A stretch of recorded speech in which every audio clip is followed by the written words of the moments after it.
ឌីប៉ាតឺម៉ង់មនុស្សសាស្ត្រមានបណ្ដុះបណ្ដាលផ្នែកជំនាញអក្សរសាស្ត្រខ្មែរគោលបំណងសំខាន់នៅក្នុងការបណ្ដុះបណ្ដាលលើជំនាញមួយនេះគឺផ្ដល់ចំណេះដឹងដល់និស្សិតលើផ្នែកភាសាអក្សរសាស្ត្រវប្បធម៌ឲ្យបានច្បាស់លាស់និងស៊ីជម្រៅតាមរយៈការសិក្សាលើមុខវិជ្ជាសំខាន់ៗមួយចំនួនដូចជាភាសាវិទ្យាវេយ្យាករណ៍ការនិពន្ធអក្សរសិល្ប៍វិភាគកថានិងវប្បធម៌ចម្រុះដែលជាមូលដ្ឋានគ្រឹះសំខាន់នៃជំនាញអក្សរសាស្ត្រខ្មែរឱកាសការងារដែលនិស្សិតទទួលបានដូចជាក្លាយទៅជាអ្នកជំនាញផ្នែកអក្សរសាស្ត្រជាតិអាចធ្វើការងារពាក់ព័ន្ធផ្សេងៗបានអាចក្លាយទៅជាគ្រូបង្រៀនផ្នែកអក្សរសាស្ត្រនៅតាមស្ថាប័នរដ្ឋនិងឯកជនក្លាយទៅជាអ្នកនិពន្ធនិងអ្នកសរសេរអត្ថបទផ្សេងៗក្លាយទៅជាបណ្ណាធិការដែលត្រួតពិនិត្យនិងវាយតម្លៃទៅលើអត្ថបទបោះពុម្ពនិងការផ្សព្វផ្សាយនិងក្លាយទៅជាអ្នកជំនាញខាងផ្នែកស្រាវជ្រាវសង្គមជាដើម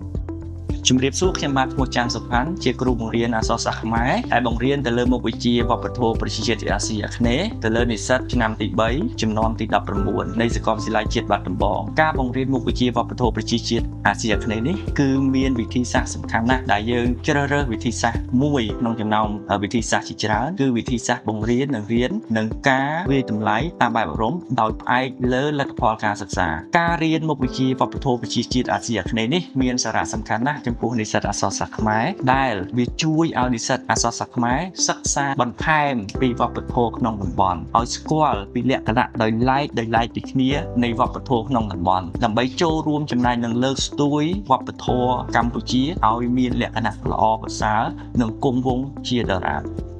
ខ្ញុំជ្រើសរើសសិក្សាជំនាញនេះដោយសារភាសាខ្មែរអក្សរសាស្ត្រខ្មែរគឺជាកាតព្វកិច្ចយ៉ាងសំខាន់សម្រាប់កូនខ្មែរក្នុងការសិក្សានិងចូលរួមថែរក្សាលើកស្ទួយនៅមរតកដ៏ផូរផង់របស់ខ្មែរនេះឲ្យបានគង់វង្សការសិក្សានៅទីនេះធ្វើឲ្យខ្ញុំអាចឆ្វេងយល់ពីការវិវត្តនៃអក្សរសាស្ត្រខ្មែរគ្រប់សម័យកាលប្រភពឬគល់នៃពាក្យក្នុងភាសាខ្មែរក៏ដូចជាការប្រើប្រាស់នៅភាសាខ្មែរឲ្យបានត្រឹមត្រូវតាមក្បួនវេយ្យាករណ៍របស់ខ្មែរក្រោមការបង្ហាត់បង្រៀនយ៉ាងយកចិត្តទុកដាក់ពីសំណាក់សាស្ត្រាចារ្យលោកគ្រូអ្នកគ្រូប្រកបដោយគុណវុឌ្ឍិច្បាស់លាស់ជាមួយនឹងគ្រឿងបរិក្ខារគ្រប់គ្រងយ៉ាងសម្បូរបែបព្រមទាំងបណ្ណាល័យធំទូលាយដែលផ្ដល់នូវប្រភពឯកសារយ៉ាងសំខាន់ក្នុងការសិក្សាស្រាវជ្រាវពង្រឹងនៅពុទ្ធិសម្បទាបំណិនសម្បទាច្បាស់លាស់សម្រាប់រូបខ្ញុំនិងនិស្សិតគ្រប់រូបដែលអាចឈានចាប់យកឱកាសការងារជាមន្ត្រីរាជការពិសេសគឺការងារគ្រូបង្រៀនចូលរួមក្នុងការបណ្ដុះបណ្ដាលលើកស្ទួយនៅធនធានមនុស្សក៏ដូចជាមូលធនមនុស្សនៅក្នុងសង្គមនាថ្ងៃអនាគត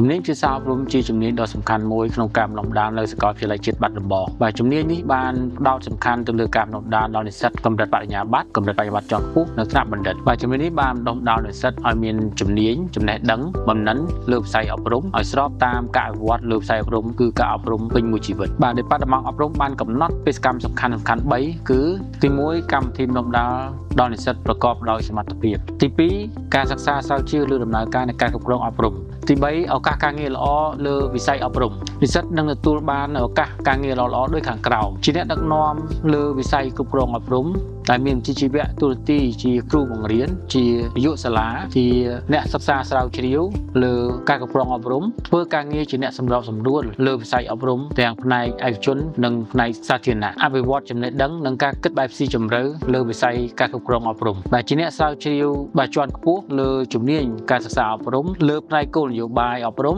និងការប្រតិបត្តិអប់រំក្នុងតំបន់និងនៅលើសកលលោក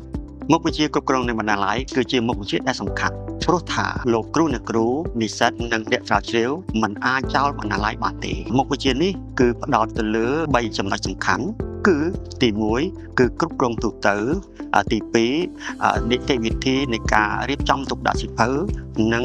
ទី3គឺផ្ដោតទៅលើ Digital គឺ e-library បាទសាកលវិទ្យាល័យជាតិបាត់ដំបងគឺជាសាកលវិទ្យាល័យមួយដ៏មានសក្តានុពលនៅក្នុងភូមិភាគពីរយប់នៃប្រទេសកម្ពុជាតាមរយៈបទពិសោធន៍សិក្សារបស់នាងខ្ញុំកន្លងមកនាងខ្ញុំក៏សម្គាល់ឃើញថានាងខ្ញុំពិតជាទទួលបាននូវការអប់រំមួយប្រកបទៅដោយគុណភាពពោលគឺតាមរយៈការស្ដែងចេញនៅចំណុចសំខាន់មួយចំនួនដូចជាលោកគ្រូអ្នកគ្រូដែលជាថ្នាក់ដឹកនាំនៃមហាវិទ្យាល័យបានសម្រិតសម្រាំងលោកគ្រូអ្នកគ្រូឧទ្ទេសដែលមានចំណេះដឹងជំនាញបទពិសោធន៍ខ្ពស់ទៅលើមុខវិជ្ជាសិក្សានីមួយៗ វិញទៀតចំពោះកម្មវិធីសិក្សាទៀតសោតគឺមានក្របខ័ណ្ឌច្បាស់លាស់ចំនួន credit ជាក់លាក់ហើយក៏មានរៀបចំជា course online ដែលឡាយចំពោះមុខវិជ្ជាសិក្សាទៀតសោតគឺសុទ្ធសឹងតែជាមុខវិជ្ជាដែលមានសារៈសំខាន់និងសន្ស្របទៅតាមការបំពេញតម្រូវការសមត្ថភាពនៃជំនាញឯកទេសដែលនេះខ្ញុំបានជ្រើសរើស ជំនាញវិទ្យាសាស្ត្រវរុនពិតជាមានសារៈសំខាន់ណាស់សម្រាប់ខ្ញុំដែលខ្ញុំគិតថាធ្វើឲ្យខ្ញុំដឹងច្បាស់ពីការគ្រប់គ្រងនៃការអប់រំរដ្ឋបាលនៃការអប់រំដោយបច្ចុប្បន្នខ្ញុំកំពុងតែសិក្សា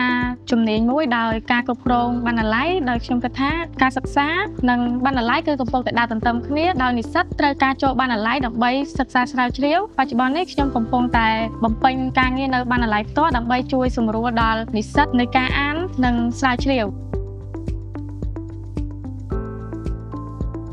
Department សិល្បៈនិងវប្បធម៌កំពុងបណ្ដុះបណ្ដាលលើជំនាញស្ថាបត្យកម្មការបណ្ដុះបណ្ដាលទៅលើជំនាញនេះគឺដើម្បីឆ្លើយតបទៅនឹងទីផ្សារការងារក៏ដូចជាដើម្បីរក្សានៅអត្តសញ្ញាណជាតិព្រមទាំងវប្បធម៌ជាតិផងដែរសម្រាប់ជំនាញនេះនិស្សិតនឹងសិក្សាអំពីការលើកយកវិធីសាស្ត្រដែលនាំយកនៅរចនាបថបុរាណមកបូកផ្សំជាមួយនឹងសម្ភារៈប្រពៃណីបូកជាមួយនឹងបច្ចេកវិទ្យាថ្មីដើម្បីបង្កើតទៅជាការរចនាអគារមួយដែលអាចរក្សាបានទាំងអត្តសញ្ញាណជាតិព្រមទាំងអាចកាត់បន្ថយនៅការប៉ះពាល់ទៅដល់បរិស្ថានហើយនិងធម្មជាតិក្រោយពីបញ្ចប់ការសិក្សានិស្សិតអាចចុះបញ្ជីនៅគណៈស្ថាបត្យករកម្ពុជានិងអាចក្លាយខ្លួនជាអ្នកគូប្លង់ដែលមានភាពជាអាជីពពួកគាត់មានគំនិតក្នុងការរចនាប្រកបទៅដោយភាពច្នៃប្រឌិតហើយពួកគាត់អាចចូលទៅធ្វើការនៅទីតាំងមួយចំនួនដូចជាពួកគាត់អាចធ្វើជាបុគ្គលិករដ្ឋឬក៏អាចធ្វើការនៅក្រុមហ៊ុនឯកជនឬក៏អង្គការនានាដែលពាក់ព័ន្ធទៅនឹងវិស័យដូចជាស្ថាបត្យកម្មសំណង់ហេដ្ឋារចនាសម្ព័ន្ធនិងការអភិវឌ្ឍទីក្រុងនានាផងដែរ ខ្ញុំបង្រៀនជំនាញជាស្ថាបត្យកម្មសម្រាប់ឆ្នាំទី3និងឆ្នាំទី